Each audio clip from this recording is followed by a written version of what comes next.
Now we have injury crisis in Chelsea. Clearly, Chelsea has injury crisis. Now we need to know how to manage these guys effectively so that they can recover early, they can recover in time and meet up with the game. We have so much game at hand.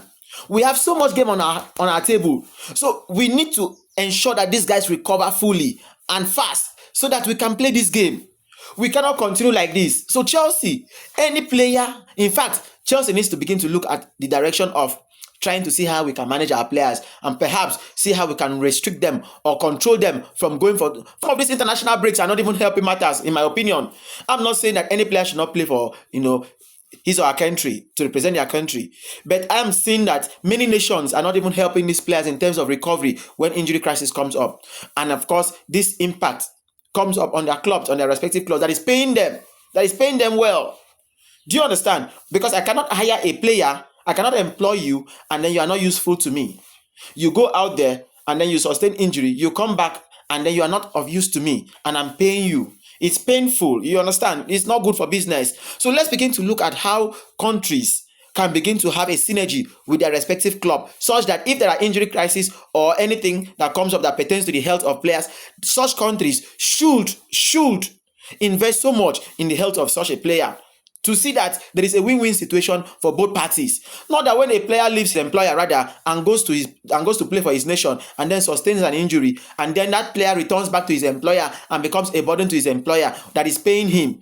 It is not nice at all. It is not good business at all. So let countries begin to look at the direction of seeing how they can handle their players that is representing them very well in respect of their health, so that they can also, represent them going forward very well and, in a very healthy direction. So we cannot continue like this. No, look at the situation in Chelsea. Up front, we have so much crisis. In the middle, we have crisis. At the back, we have crisis. How do we manage? How do we cope with such a situation? How do we cope? Because the game is tough. We have Champions League, we have EPL, we have Carabao Cup, we have lots of competitions to play. How do we manage this situation now such that we will continue to win? Because we cannot go and play with inexperienced players. It is tough. We need to look inward and see how we can manage this thing.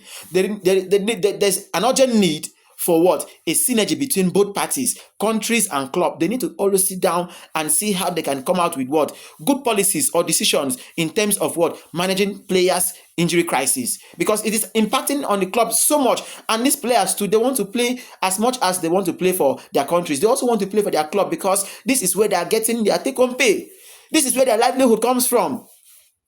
So you cannot deny them that opportunity, because if you deny them, they will not get playing time. And it is from this club side, because it is from this club side that they are being featured frequently. That is where you see them, and then you call them to play for you in your country. If they do not get enough playing time in their club side, you will not see their impact. You will not see that these guys are doing well. So there's an urgent need for this synergy between club and countries to ensure that players' injury crises are managed effectively, such that there is a win-win situation for both parties.